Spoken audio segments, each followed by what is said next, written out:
ভিতরে এই বগিটাতে কোনো বাঙালি আছে কিনা এর গল্প শোনালে যে বিহারি লোকরা এদিক ওদিক তাকে বলছে ভাই এ কই বাঙালি নেই है इस कमरा में ता বলছে এই বগিতে কামরাতে নাই একটাও বাঙালি নাই বলে না তখন এবারে বলছে ভাই सुनिए आप लोग ता বলছে তো বলিए তখনই বলছে যে ভাই एक जंगल के अंदर एक तालाब है এরা ওরা তো যেতে হিন্দি ভাষী তো সব বলছে হ্যাঁ হ্যাঁ হ্যাঁ ঠিক है সব জোর বেঁধে বলছে জোর আওয়াজ তালাব মানে হচ্ছে পুকুর বলছে জঙ্গলের ভিতরে একটা পুকুর আছে তখন বলছে ওই যে গল্প শোনাচ্ছে ভাই ওই এই তালাব কি কিনারা में एक दरात है বলছে ওই পুকুরের ধারে একটা গাছ আছে বলছে হ্যাঁ হ্যাঁ ভাই ঠিক है তখন আবার বলছে ভাই हाँ उसके बाद बोलिए तখন বলছে যে ওই दरख्त का जो पत्ता है ना जो पत्ता वो पत्ता जो पत्ता पानी में गिरेगा एमनी कुछ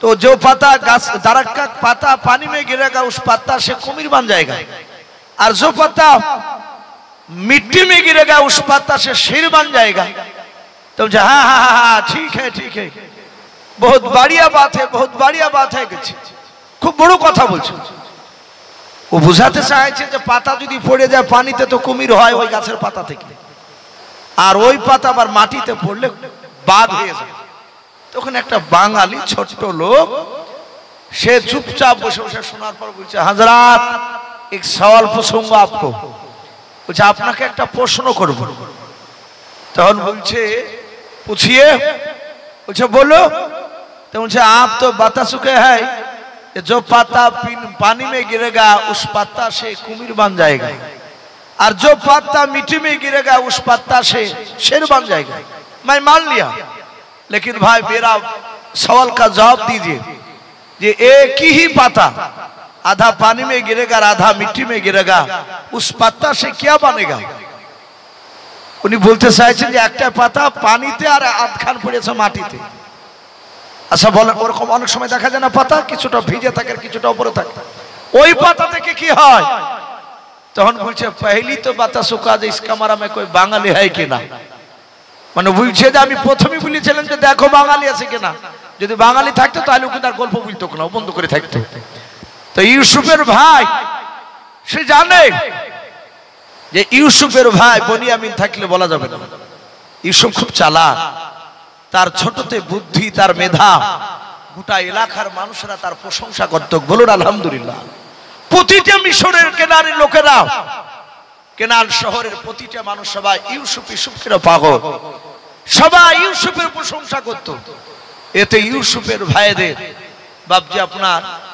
রাগ হতো যে আমার ভাই কেন প্রশংসা করছে ভাই আমি একটা কথা বলি এর মধ্যে আমি কয়েকটা জাল সাথে একটু লক্ষ্য করে দেখছি বক্তা তো বাপজি অনেক রকমের আছে নাই বলে আচ্ছা বলেন গলার আওয়াজ এ সবারই কি সমান কথা বলে সবারই সমান না আল্লাহ রাসূল বলেছেন এই গলার আওয়াজ কণ্ঠ এগুলো আল্লাহর দান আল্লাহ নবী বলেছেন এক একটা মানুষকে আল্লাহ গলাতে জাদু ফিট করে দিয়েছেন বলুন আলহামদুলিল্লাহ জাদু যার গলার আওয়াজে সে গান বলুক আর গীত বলুক আর যাই বলুক না কেন কণ্ঠ ভালো লাগলে শুনতে ভালো লাগবে আমি দেখছি কয়েকটা জালসাতে আমি বলতাম না আমি একটু ইশারাতান বলছি আমি দেখছি এক শ্রেণীর কিছু আলেম তারা বক্তা নয় তাদেরকে দেখা যাচ্ছে তারা জালসা সেরকম তাদেরকে মানুষ ডাকে না এসে যদি জালসা তারা যদি 10 মিনিট টাইম দেওয়া হয় ওদেরকে কি 20 মিনিট তখন বাপজি সে বিরাট ব্যাপার ভাবিয়ে ও আবেগে বলে ফেলছে ভাই হ্যাঁ গলার কণ্ঠ শুনলে শুধু হবে না কিন্তু আদৌ কিন্তু সুর করে ওয়াজ করতে পারে না ওই যে বলবে কথাটা সুর করে সে ওয়াজ করতে পারে না তার গলার কণ্ঠ ভালো না আরে ভাই তোর গলার কণ্ঠ ভালো না তুই কেন কণ্ঠের বিরুদ্ধে কথা বলবি ওটা তো আল্লাহ তোকে দেয়নি এরকম কয়েকটা জায়গাতে দেখছি এটা না বলাই দরকার আলেমদের আমার আপনারা দেখবেন পৃথিবীতে দামি দামি আলেম তারা সুর করে করে বক্তব্য দিচ্ছে এই তো আল্লাহর দান এই বাংলাদেশে হাফিজুর রহমান সিদ্দিকী দামাত বারকাতুহুম আলিয়া অনেকে হয়তো ওয়াজ ফলো করেন আপনারা আল্লাহ এত গলাতে মধু দিয়েছে অনেক যুবক তারা বলছে যে আমরা হাফিজুর রহমান সিদ্দিকের এই দায়িত্বের মালিক আল্লাহ কিন্তু কার কথাতে যে বাপজিকে কাকে যে আল্লাহ হেদায়েত বানাবে একমাত্র আল্লাহই তো জানে। ওনারা বলছেন যে ওনার বক্তব্য শুনে আমি দাঁড়িয়ে রেখে দিয়েছি। কেউ বলছে 5 ওয়াক্ত নামাজ পড়ি, কেউ বলছে বক্তা আমির হামদার বক্তব্য শুনে নামাজ পড়ছি, কেউ বলছে অনেক যুবকের শোনা যে মিজানুর রহমান আজহারির বক্তব্য শুনে আমি পরিবর্তন হয়েছি, ডাক্তার জাকির নায়েকের বক্তব্য শুনে পরিবর্তন হয়েছে। এরকম নাই ভাই? অনেকে বলে না, অনেকেই বলে। কিন্তু বাপজি এটা বলা ঠিক নয়। এই আওয়াজটা আল্লাহর দান। আমি বলছিলাম যে হযরত ইউসুফ নবী আলাইহিস সালাম তার ব্যবহার প্রতিটা মানুষ প্রশংসা করত। তাই ইউসুফের বাপ যে সমন বলে ভাইটা বলল একই সঙ্গে একত্রিত হও, আমি কিছু কথা আলোচনা করব। বলে কি? বলে ভাই আজ জানো ইউসুফ রাত্রিবেলায় কি স্বপ্ন দেখেছে? বলে না আমি জানি না। বলে ভাই ইউসুফ রাত্রিবেলায় স্বপ্ন দেখেছে ইউসুফ নাকি উচ্চ সম্মানে অধিকারী হবে, ইউসুফকে সবচেয়ে দামি লোক বানাবে। ইউসুফের 10টা ভাইয়ের মধ্যে থেকে বাপজি যে বড় ভাই ইয়াহুদ, তিনি বললেন মুচকে হাসি দিয়ে, ভাই ইউসুফ যদি উচ্চ সম্মানের অধিকারী হয় হোক না, সে তো আমাদের ভাই, আমরা মা দুটো বাপ তো একটাই, পার্থক্য শুধু মায়ের কাছে, অসুবিধা নেই, আমাদের ভাই তো। ডাক দিয়ে বলো ভাই সংখ্যায় আমরা কম না ওরা? বলে ইউসুফরা সংখ্যায় কম, আমরা বেশি, আমরা কেউ দাবি হতে পারবো না, আর ও দাবি হয়ে যাবে। ওগো ভাই গোটা গ্রামের লোকেরা আমাদের বিরুদ্ধে কথা বলে, সবাই আমাদের ব্যবহার খুশি না, আর ইউসুফের ব্যবহার খুশি। তার আখলাক চরিত্র এত ভালো, লোকে বলে আমার আব্বাকে দেখেছি আমাদের সব ভাইদের চেয়ে ইউসুফকে বেশি ভালোবাসে। ওগো ভাই আমরা যদি ইউসুফকে উক্তুলু ইউসুফা আবিতুরাহুহু আরদা ইয়াকুলু লাকুম আজহু আবিকুম ওয়া তাকুনু মিন বাদিহি কওমান সালিহিন, আমরা যদি ইউসুফকে যদি আমরা জবাই করে দিতে পারি তাহলে ইউসুফের উপর যে মহব্বত ছিল সেটা আমাদের উপর চলে আসবে। ইউসুফের ভাই ইয়াহুদ বলে ভাই মুখে যতটা বলা সহজ, বাস্তবে অতটা পরিণত করা সহজ নয়। ভাই আমরা প্রায় রাত্রি 12টা বাজতে চললো, আর মানুষ তো বাপটি সারাদিন খাটাখাটনি করছে, আর রাত্রি 12টা মানে বিরাট রাত্রি। আমি দেখছি তাহলে 4-5টা করে মানুষ উঠছে চলে যাচ্ছে। তো ভাই যাই হোক আর কিছুক্ষণ বসে, ভাই আর কিছুক্ষণ একটু বসে ইনশাল্লাহ আখিরি দোয়া হয়ে যাবে। এখানে বসে আছেন কমিটির তরফ থেকে ভাই যান, হয়তো আমি ওনার নামটা জানি না, উনিও তো দেখতে পাচ্ছেন।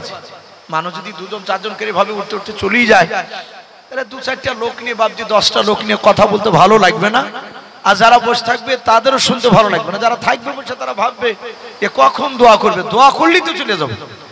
আর দোয়াটাও বাপজি খুব মূল্যবান জিনিস। আমাদের অনেকের আব্বা মা আত্মীয় স্বজন অনেকে চলে গিয়েছে, সবার জন্য বাপজিকে খাস করে দেওয়া হবে। আর কিছুক্ষণ বসে ভাবছি, আর এটা একটু আলোচনা করে ইনশাল্লাহ দেওয়া হবে। ভাই আমি বলছিলাম যে হযরত ইউসুফ নবী আলাইহিস সালাম তার ভাইরা বলল ভাই ইউসুফকে মারাও তো সহজ নয়। সুমন বলল ভাই মারা একেবারে সহজ। বলে কি করে? বলে আমার যুক্তি অনুযায়ী যদি তোমরা কাজ করো। বলে কি কাজ? বলে ইউসুফ ছোট ছেলে, সে কিছু বুঝে না, তার বুদ্ধি কম আছে এখন আমাদের তুলনামূলক। ও আমার ভাইরা, আমার ভাই ইউসুফ কোনোদিন মাঠে যায়নি বেড়াতে, আমরা ইউসুফকে মাঠের লোভ লালসা দেখাবো। ইউসুফকে যদি আব্বা যেতে না দেয় তাহলে ইউসুফকে বলবো তুমি কাঁদতে লাগবা, বাকিটা আমি দেখে নেব আমরা। কিন্তু ইউসুফকে যে আমরা চক্রান্তর জাল বিছাচ্ছি, আমাদের ভিতরে যে ষড়যন্ত্র, এটা ইউসুফ যেন টের না পায়, জানতে না পারে। বলে ঠিক আছে চল। ইউসুফকে বাপজি আড়ালে ডাকলো, ডাকার পর ইউসুফ নবী আলাইহিস সালামকে বুঝালো ভাই একদিন যদি মাঠে যাস ভাই আর জীবনে বাড়িতে থাকবি না। মাঠে গেলে দারুণ দারুণ পাখি দেখতে পাবি, মাঠে গেলে অনেক গাছ গোছালি দেখতে পাবি ভাই, মাঠে এত মিষ্টি বাতাস, একদিন গেলে আর বাড়িতে থাকবি না, মাঠের বাতাস খেলে শরীর ভালো হয়। ইউসুফ বলল ভাই আমার আব্বা তোমাকে যেতে দিবে না। বলে আব্বার কাছে অনুমতি চাইবি, যদি যেতে না দেয় তাহলে কাঁদতে লাগবি, তারপর বাকিটা দেখে নেব।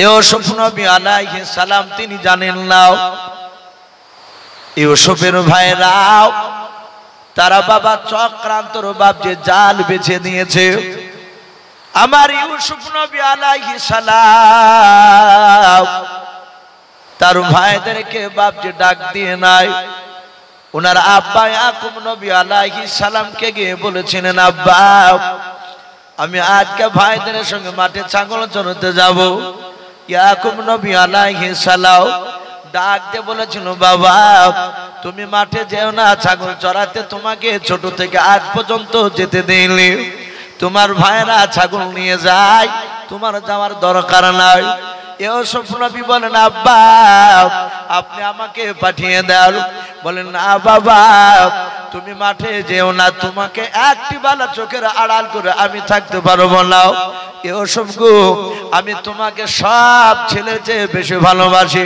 বলে বাপজি ইউসুফকে বাপজি কোলে তুলে নিলেন হযরত ইয়াকুব নবী আলাইহিস সালাম ইউসুফ নবীকে বাপজি আপনার মহব্বত করে সোহাগ করেছেন বাবা শুনে নাই ইউসুফ নবী কান্না করতে লাগলেন ইউসুফের ভাইরা তারা পাঁচিলের আড়াল থেকে বাপজি কথাগুলো শুনছিল যখন দেখলো ইউসুফ ভাই কান্না করতেছে রে বাবা ইউসুফের ভাইরা অজানার ভান করে বাপজি তারা ইয়াকুব নবীর কাছে গেল ডাক দিয়ে বলেছিল আব্বা আমাদের ছোট ভাই কেন কান্না করেছে বলার ইয়াকুব নবী বলেছিল বাবা হঠাৎ করে আমার ছোট ছেলে ইউসুফ কেন কান্না করতে লাগলো জানি না হযরত ইউসুফ নবী আলাইহিস সালাম কান্না করতে লাগলো এত বারণ করে শোনো নাই রে বেটারা তোমরা একটু বোঝাও যেন ইউসুফ যেন মাঠে না যায় কিন্তু ইউসুফের বাপজি ভাইরা যে বাপজি তারা যুক্তি দিয়েছে এই কথাটা ইয়াকুব নবী বাপজি জানতে পারলো না ইউসুফের ভাইরা ডাক দিয়ে বলল আব্বা শুধু মাটি তো যেতে চেয়েছে বলে হ্যাঁ বাবা বলে আব্বা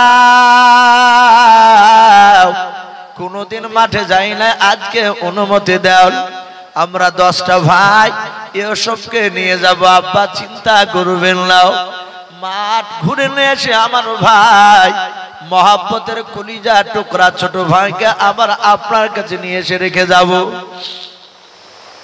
হযরত ইয়াকুব নবী আলাইহিস সালাম ডাক দিয়ে বললেন বাবা আমি তোমাদেরকে বুঝাতে বললাম আর তোমরা উল্টা বলতে লাগলে ইউসুফকে নিয়ে যাবা বলে হ্যাঁ যাহা তো ভাইরা নিয়ে যাব বললেন আর ইউসুফ বাপজি আরো জোর দিয়ে কাঁদতে লাগলেন বলে আব্বা ভাইরা আমাকে নিয়ে যাবে আপনি যার অনুমতি দিয়ে দেন ইয়াকুব নবী বললেন বাবা আমার ইউসুফকে যদি মাঠে নিয়ে যাও শুনে নাও ইউসুফ রৌদ্রে থাকতে পারে না রে বাবা আমার ইউসুফকে রৌদ্র লাগবে শুনে নাও আমার ইউসুফকে রৌদ্র লাগবে খবরদার তোমরা নিয়ে যেও নাও বলো ইউসুফকে রৌদ্র লাগলে তোমরা কি করবা আমার ইউসুফ ছেলে রৌদ্র সহ্য করতে পারবে না ইয়াকুব নবীর সব ছেলেরা তারা বলেছিল আব্বা আপনি চিন্তা করবেন না আমাদের ছোট ভাই ইউসুফকে মাঠে নিয়ে যাওয়ার পর যদি ইউসুফকে যদি রৌদ্র লাগে ওগো আমার আব্বা খুরমা পাতার তাজ বানাবো খুরমা পাতার তাজ বানিয়ে আব্বা ইউসুফের মাথায় পরে দেব সূর্যের তাপ আর ইউসুফকে লাগবে না ইয়াকুব নবী আলাইহিস সালাম দেখলেন এটা বাপজি কেটে দিল দোলন দিয়াও আবার ডাক দিয়ে বলেছিল আমার ছেলেরাও আমার ইউসুফকে নিয়ে যেও না শুনে নাও ইউসুফকে যদি রৌদ্র থেকে যদি আড়াল করো শুনে নাও আমার ইউসুফ বাড়িতে থাকে বারবার ঘন ঘন খেতে যায় আমার ইউসুফ ক্ষুধা সহ্য করতে পারে না ওরে আমার ছেলেরা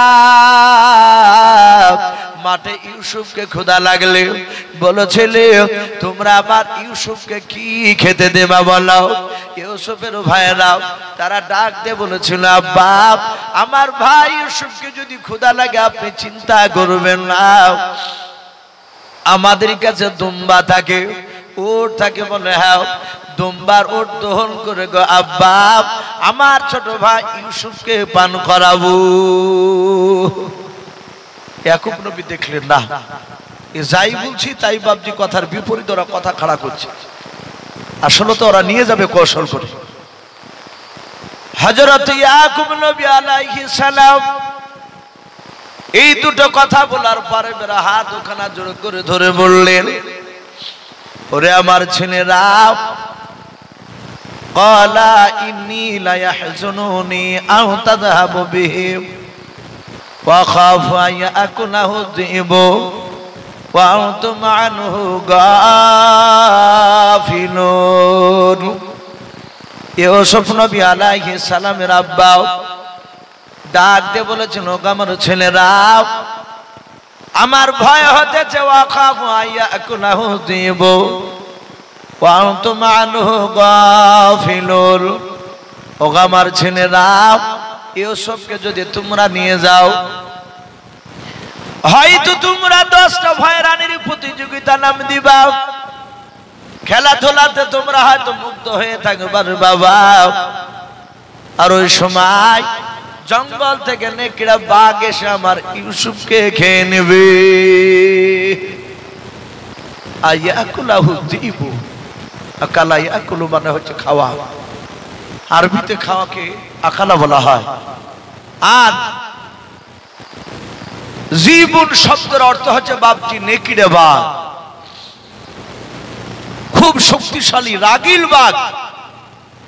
ওগো আমার ছেলেরা, আমার ইউসুফকে মনে হয় নেকড়ে বাঘে খেয়ে নেবে, এটাই আমার ভয় হচ্ছে।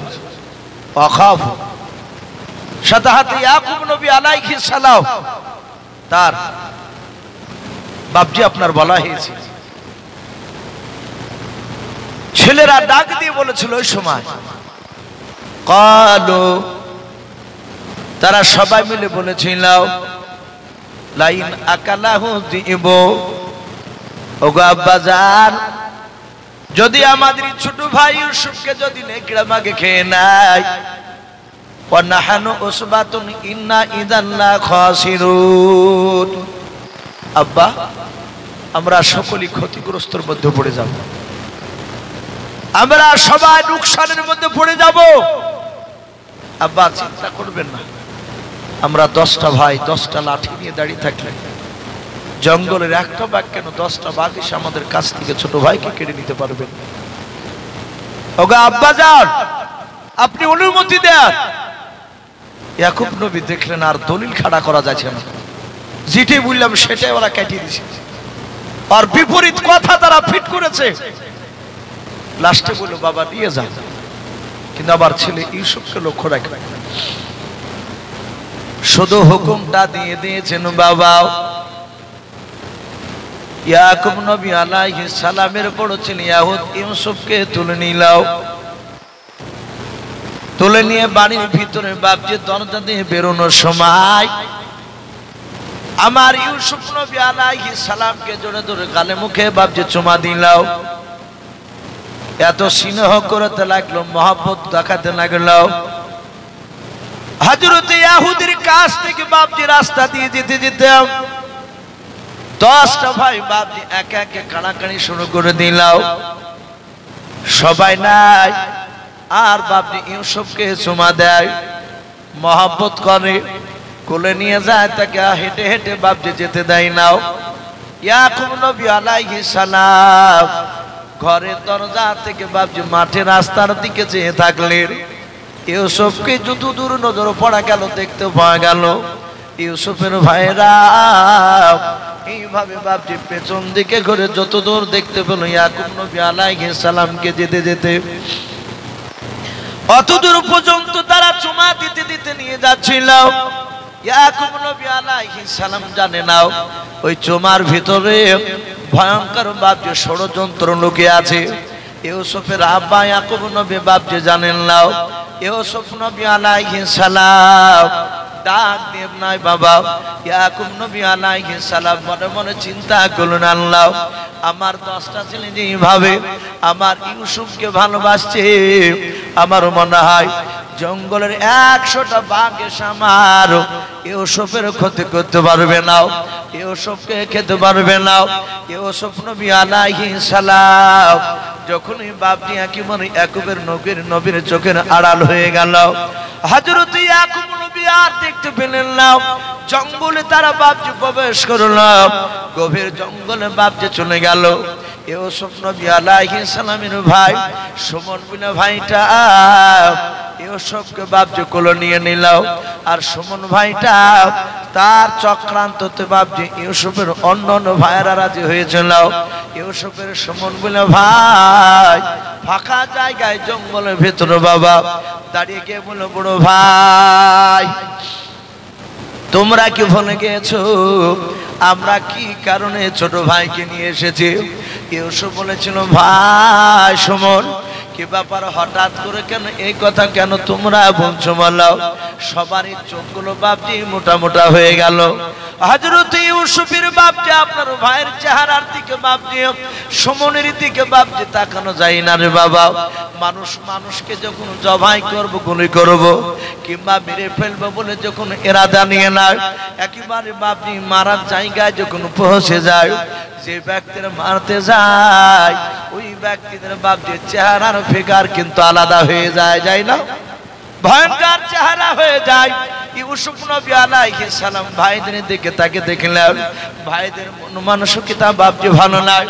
ইউসুফ নবী আলাইহিস সালাম সুমনকে ডেকে বলল, ভাই গো কি ব্যাপার, তোমরা কি যুক্তি করে এসেছো বলো? সুমন বলল, ভাই আজ রাত্রিবেলা স্বপ্ন দেখেছিলি বলে? হ্যাঁ। বলো ভাই এই স্বপ্নের কথা আমি আব্বাকে ছাড়া কাউকে বলি নাই, আমি আর আব্বা আল্লাহ ছাড়া কেউ জানে না রে ভাই, তুমি কেমন করে জানলে? সুমন বলেছিল, ভাই তুমি ঘর থেকে যখন বেরিয়ে যাচ্ছিল ওই সময় পেছন পেছন গিয়ে আড়ালে দাঁড়িয়েছিলাম, আব্বার ঘরের আড়ালে। ও ইউসুফ ভাই তোমাকে নাকি উচ্চ সম্মানের অধিকারী করবে বলে? হ্যাঁ এটা আব্বা বলেছে, আমি তো ইচ্ছাকৃত বলি নাই। বলো ভাই আব্বাকে দেখেছি তোমাকে বেশি ভালোবাসতে, গ্রামের লোকেরা তোমাকে বেশি ভালোবাসে। ওরে ইউসুফ আর তোমাকে বেঁচে রাখবো না। ইউসুফ নবী আলাইহিস সালাম হাত ওখানা জোর করে ধরে বলেছিল, ভাই আমি তোমাদের কলিজার টুকরা ছোট ভাই, কিন্তু বাপজি তারা শুনল না। তাদের 10টা ভাইয়ের দিলগুলো বাপজি পাথরের মতো শক্ত হয়ে গিয়েছিল,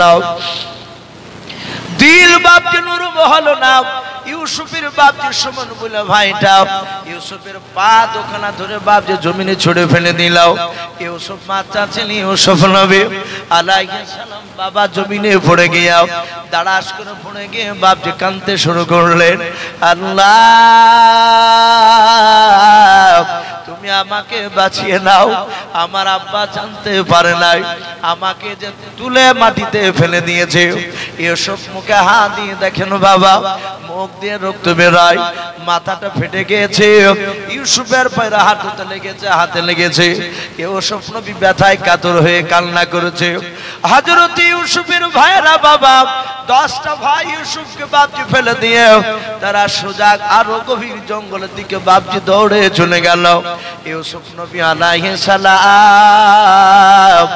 ভাই ভাই করে ডাকতে লাগলেন, তারা বাপজি শুনলো না, পেছন দিকে ঘুরে তাকালো না।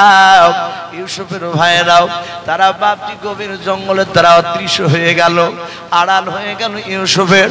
ইউসুফ বাপজি পেছন দিকে ঘুরে আর বাড়ি আসতে পারলো না, কারণ বাচ্চা ছেলে প্রথমেই গিয়েছে বাপজি সেদিন মাঠে, জানে না ইউসুফ নবী আলাইহিস সালাম রাস্তা ভুলে গিয়েছে।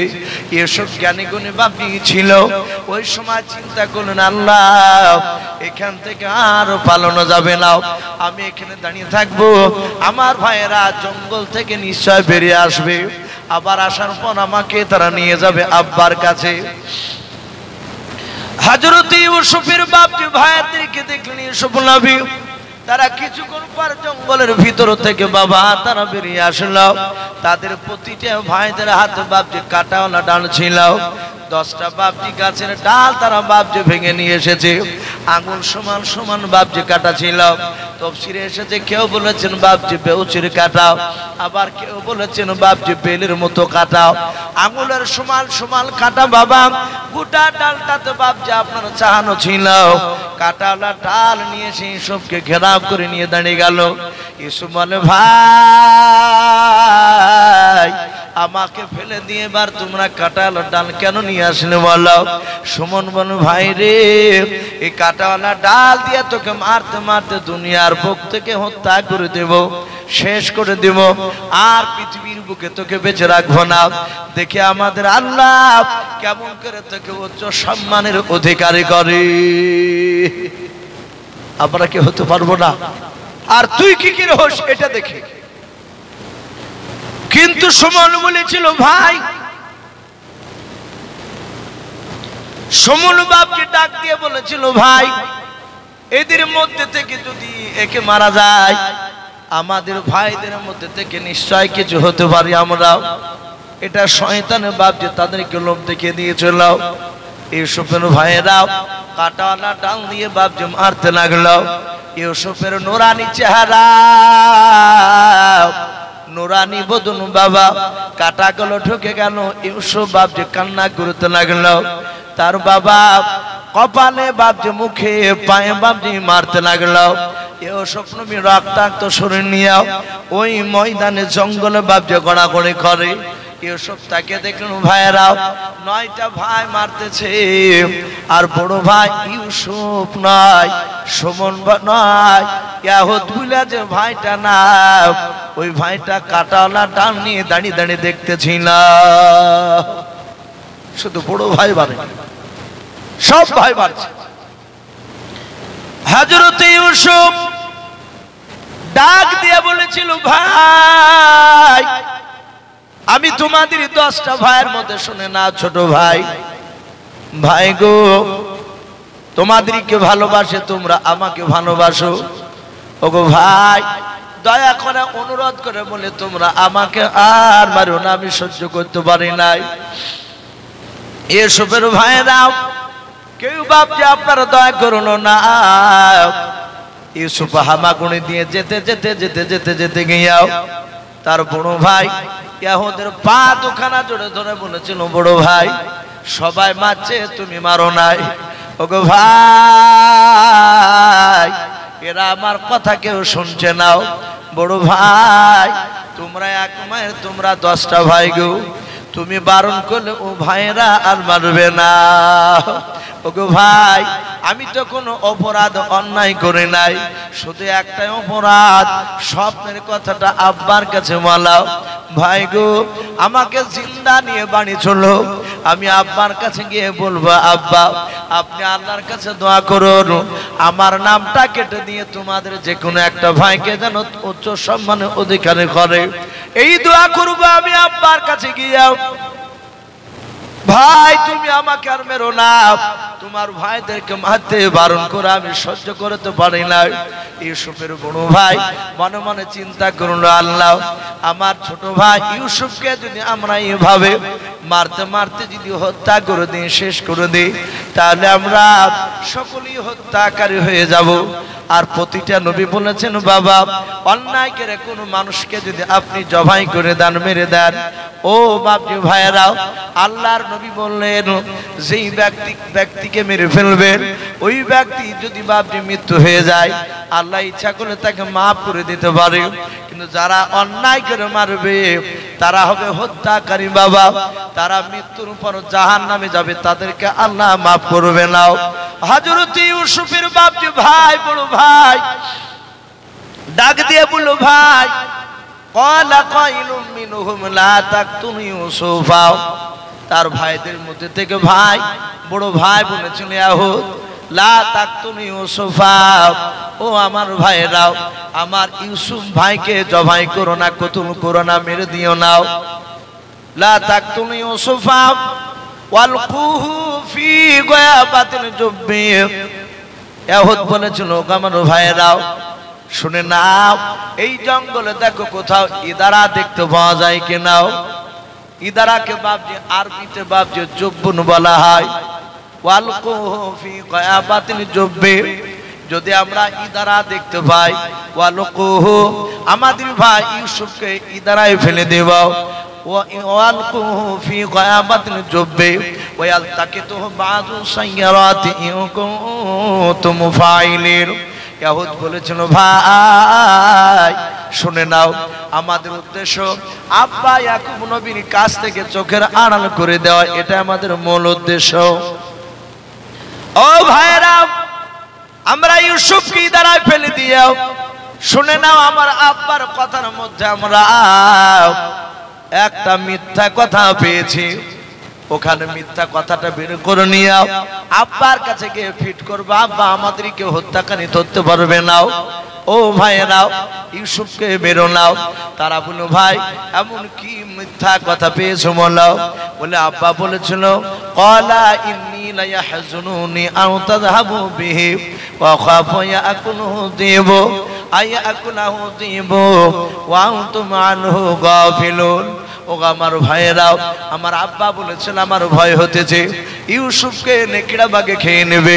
ও আমার ভাইয়েরা, ইউসুফকে ইদারায় ফেলে দেব, ইউসুফের জামাটা ইদারায় ফেলার আগে জামাটা খুলে নেব। ওই জামায় আমরা ছাগল, আমাদের 200-র উপরে ছাগল আছে, দুম্বা আছে। বলে হ্যাঁ, আমাদের আব্বা তো গণনা করে আমাদেরকে ছাড়ে নাও, আবার গণনা করে তারা নেয় না। আমার আব্বা আমাদেরকে অবিশ্বাস করে না, বিশ্বাস করে। আমাদের 200 ছাগলের মধ্যে থেকে সবচেয়ে পাতলা দুর্বল ছাগলটা জবাই করে দিয়া, ওই জবাইকৃত ছাগলটা রক্তখানা ওই ইউসুফের জামাই মাকে নিয়ে গিয়াও আমার আব্বাকে গিয়ে বলবো আব্বা সত্যি সত্যি আপনার ইউসুফকে নেকড়া বাগে খেয়ে নিয়েছে। এরা বললো ভাই যুক্তি তো খারাপ বলো নাই, আমরা সাপও মারবো লাঠিও ভাঙবে না। অনেক বলে না যে মাছ ধরবো কাদা মাখবো না, ও কাদা মাখবি কি করি? পুকুরে গিয়ে যদি লুক করে যদি আপনি ফাহাজাল যদি লগাতে টেনে যদি ফেলে দেয়, ওকে নামতে হবে না, কাদা পানি কিছুই লাগবে না, অথচ জালে মাছ ধরিয়ে চলবে। অনেকে বলে যে লাঠি ভাঙবে না সাপ মারতে, ওই রকম চালাকি। ইউসুফের ভাইরা বললো ভাই কথা তো যুক্তি আছে তোমার। খেস করে ইউসুফকে বাপ জোরে ধরলো, জোরে ধরে তার জামাটাকে খুলে নিল, খুলে নিয়ে ইউসুফকে টানতে টানতে নিয়ে গিয়ে ইদারায় ফেলে দিল। তারা বলেছিল ইদারায় পানি থাকলে ইউসুফ পানি খেয়ে খেয়ে মারা যাবে, যদি পানি না থাকে তাহলে সাপ বিচ্ছু থাকবে, সাপ বিচ্ছুতে ইউসুফকে দংশন করবে, বিষে জর্জরিত হয়ে মারা যাবে। যদি সাপ বিচ্ছু না থাকে তাহলে ইউসুফ ভয়ে মরিয়া যাবে। মানে কত রকমের চিন্তা ওদের, যদি ভয় করিও যদি না মরে তাহলে ইউসুফ না খেয়ে খেয়ে মরবে। আর যদি কোনো লোক রাস্তা দিয়ে মিশরের লোকরা যদি যায় এই দ্বারায় পানি তুলতে এসে ইউসুফকে যদি পাওয়া যায় তাহলে বণিকের দল, মিশরের দল, তারা ইউসুফকে তুলে নিয়ে গিয়ে মিশরে চলে যাবে, কেনানে থাকবে না, আব্বা টেরি পাবে না, আর ও মিশরে গোলামতি করতে করতে মারা যাবে। ভাই ইউসুফকে দ্বারা ফেলে দিল। ইউসুফ বলল ভাই উঠে নিয়ে চলো, উঠে নিয়ে চলো, আব্বা আমাকে একটি বেলা না দেখলে থাকতে পারে না। এরা চিৎকার করে বলল তুই কি বাপের একটাই বেটা নাকি, আমরা ছেলে না, এ তোর লোকে কাঁদবে। এরা ধমক দিল, ইউসুফের উঠার আর কোনো হাত নেই। ভাই 12টা 20 বাজছে, আমি অনুরোধ করবো আপনারা সকলেই জানেন মসজিদের উন্নতি কল্পে জালসা। আমাকে এক মাওলানা কানে কানে বললেন, আর আসার সময় তো বলেছিলেন এসো ভাই শেষের বেলাতে একটু লক্ষ্য রাখবেন, চাইবেন দেখবেন মা বোন বাবজু ভাই শেষের বেলাতে হয়তো কিছু দিতে পারে। ভাই আপনারা অনেকে দিয়েছে, আমি শুনছিলাম মহসিন সাহেব উনি আদায় করছিলেন। আমি অনুরোধ করবো ভাই বেশি নয়, মাত্র 5 মিনিট, 5 থেকে 10 মিনিট ভাই একটু আসি, যার শেষ ভালো তার সব ভালো, একটু আসি ভাই। এই মসজিদকে তৈরি করার জন্য আমি আপনাদের কাছে 1000 2000 করে চাইবো না। ওকে মা বোন আপনারা অনেকে আছে, আমি মা বোনদেরকে বলবো, বাপজি ভাইদেরকে বলবো ভাই এই 5-10 মিনিটের মধ্যে আপনারা যে যা পারবে 500 200 100 ভাই কমসে কম আমরা 100 খান করে যে টাকা আমরা যদি 10টা লোক যদি দিই ইনশাআল্লাহ সুবহানাল্লাহ বলেন নারে তাকবীর। এই দেখেন আব্দুর রব মাওলানা ভাই আমার উনি বলছেন আমি 10 বস্তা সিমেন্টের দাতা বল মারহাবা। যাক ভাই জানেন আব্দুর রব মাওলানা ভাই আব্বা জান মারা গিয়েছে, ওনার আব্বার জন্য দোয়া চেয়েছেন, আমরা দোয়া করি আল্লাহ রাব্বুল আলামিন মাওলানা সাহেবের 10 বস্তা সিমেন্টের দানকে কবুল করে নিন। ওগো আল্লাহ তুমি তার আব্বার কবর আযাবকে তুমি maaf করে দাও, বলুন আল্লাহুম্মা আমিন। ওগো মালিক আরো দোয়া করি তুমি তার আব্বার কবরটা নূর আলা নূর দিয়ে ভরিয়ে দাও, জান্নাতি পোশাক নিয়ে এসে তার শরীরে পরে দাও, বলুন আল্লাহুম্মা আমিন। ভাই 10 খান সিমেন্টে যদি 400 টাকা করে যদি হয় সেলিম সুবহানাল্লাহ বলেন নারে তাকবীর। সেলিম ভাই 2000 টাকার দাতা বলুন মারহাবা, বলেন নারে তাকবীর। এ সেলিম ভাই নামে দেখো বান্দা কোথায় যে ছিল কি ছিল না দেখো দানে বোঝা গেল, যোগ্য বাপের যোগ্য ছেলে এখানে আসিয়া 2000 টাকা দান দিল মসজিদ বানাবো বলিয়াও, যার সাথে যে নিয়াতে করিয়াছে দান দানকে কবুল করো তুমি সুবহান। ওগো বাড়ি দোয়া করি ওগো পাক বাড়ি মিজানেতে নেকির পাল্লা করে দিও ভাই আল্লাহুম্মা আমিন। ভাই আসি চটচট করে আসু ভাই, আমরা ইনশাআল্লাহ একটু দেওয়ার চেষ্টা করব ভাই। আমরা যারা একেবারে দিইনি তারা ইনশাআল্লাহ খালি হাতে বাড়ি যাব না। সুবহানাল্লাহ মর্জিনা বিবি তার মর্জিনা বিবি বলে নারে তাকবীর। এই মর্জিনা বিবি নামে দেখো বান্দে কোথায় যে ছিল, পর্দার আড়াল হতে দেখো 5 বস্তা সিমেন্ট দিয়া গেল, যার সাথে যে নিয়াতে করিয়াছে দান দানকে কবুল করো তুমি সুবহান। ওগো বাড়ি দোয়া করি ওগো পাক রব্বানা জান্নাতে খেলায় তুমি আঙ্গুর বেদানাও, আমি পাপী গুনাহগার দোয়া নাই জানে মর্জিনা বিবি জন্য দোয়া করবে ফাতেমা জননী আল্লাহুম্মা আমিন। সুবহানাল্লাহ। এ হানিফ নামে দেখো বান্দা কোথায় যে ছিল, তোমার নাম শুনে দেখো 1000 টাকা দিলাও, যার সাথে যে নিয়াতে করিয়াছে দান দানকে কবুল করো তুমি সুবহান। ওগো বাড়ি দোয়া করি ওগো পাক বাণী মিজানেতে নেকির পাল্লা করে দিও ভাই আল্লাহুম্মা আমিন। সমীর নামেতে দেখো ভাই কোথায় যে ছিল, আল্লাহ নাম শুনে দেখো 1000 টাকা দিলাও, 1000 টাকা বলে মোলা করিও না হেলাও, নেকির খাতায় মোলা লিখিও গো মেলাও, আরো দোয়া করি মোলা তাহার জন্নতে সুখে শান্তি রেখো তুমি দুনিয়ার বুকে আল্লাহুম্মা আমিন। রফিকুল নামে দেখো বান্দা কোথায় যে ছিল, শেষের বেলা এসে দেখো 1000 টাকা দিলাও, 1000 টাকা বলে মোলা করিও না হেলাও, নেকির খাতায় মোলা লিখিয়া গো মেলাও, ওগো বাড়ি দোয়া করি ওগো পাক রব্বানা জান্নাতে খেলায় তুমি আঙ্গুর বেদানাও, আর দোয়া করি মোলা তাহারি কারণ দিও গো দিও মোলা তুমি সুখী জীবন আল্লাহুম্মা আমিন। ভাই ঝটঝট করে আসো ভাই। সুবহানাল্লাহ। বিপ্লব সেবিক পুলিশ ভাই আমার ওনার আব্বার নামে 1000 টাকার দাতা বলুন মারহাবা। এ বিপ্লব সেবিক পুলিশ ভাই আমার কোথায় যে ছিল, বাপের নামে এসে দেখো 1000 টাকা দিলাও, 1000 টাকা বলে মোলা করিও না হেলাও, নেকির খাতায় মোলা লিখিও গো মেলাও, যার সাথে যে নিয়াতে করিয়াছে দান দানকে কবুল করো তুমি সুবহান। ওগো বাড়ি দোয়া করি ওগো পাক বাড়ি মিজানেতে নেকির পাল্লা করে দিও ভাই আল্লাহুম্মা আমিন। ভাই একটু আসি। আর মা বোন আমি মা বোনদেরকে অনুরোধ করবো গো মা বোন আপনারা 100-200 করে তাহলে কমসে কম 1 খান করে সিমেন্টের বস্তা লিখাই ইনশাআল্লাহ। একটু আসি মা বোন। বেলাবিতে একজন 500 টাকার দাতা বলুন মারহাবা। আল্লাহ তার 500 টাকা দানকে কবুল করে নে মহল্লা। তুমি আলিমুম বিদাতি সুদূর, তুমি সকলের অন্তর তুমি যাবে। আল্লাহ যে দান করেছে সে নাম বলে নাই, তুমি তো জানো। আল্লাহ তুমি তার 500 টাকা দানকে কবুল করে নিও। আল্লাহ তুমি তার নেক মাকসুদকে তুমি পুরা করে দিও, বলুন আল্লাহুম্মা আমিন। জাহাঙ্গীর ভাই না, জাহাঙ্গীর ভাই উনি বলছিলেন ওনার সন্তান আর ওনার মা, আপনারা হয়তো গ্রামের মানুষ জানেন, পানিতে ডুবে মারা গিয়েছে।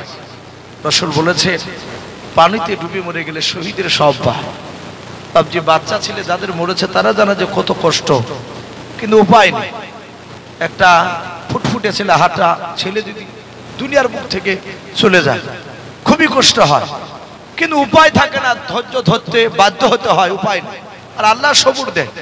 তো যাই জাহাঙ্গীর ভাই ওনার বিটি এবং জনম দুঃখিনী মার জন্য উনিও বলছেন আমি 1000 টাকার দাতা, বলুন মারহাবা।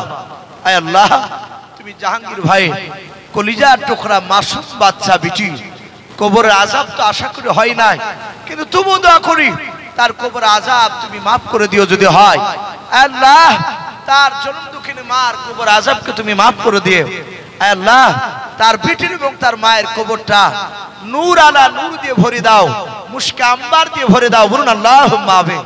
আল্লাহ এখনই তুমি তাদের শরীরে জান্নাতি পোশাক নিশে পরিয়ে দাও।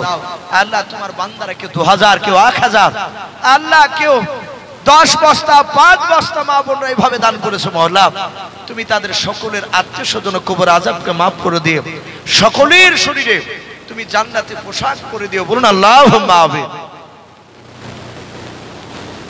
সুবহানাল্লাহ বলে নারে তাকবীর। এ নজরুল ইসলাম নামে দেখো বান্দা কোথায় যে ছিলাও, আল্লাহ নাম শুনে দেখো 2000 টাকা দিলাও, যার সাথে যে নিয়াতে করিয়াছে দান, দানকে কবুল করো তুমি সুবহান। ওগো বাড়ি দোয়া করি ওগো পাক রব্বানা,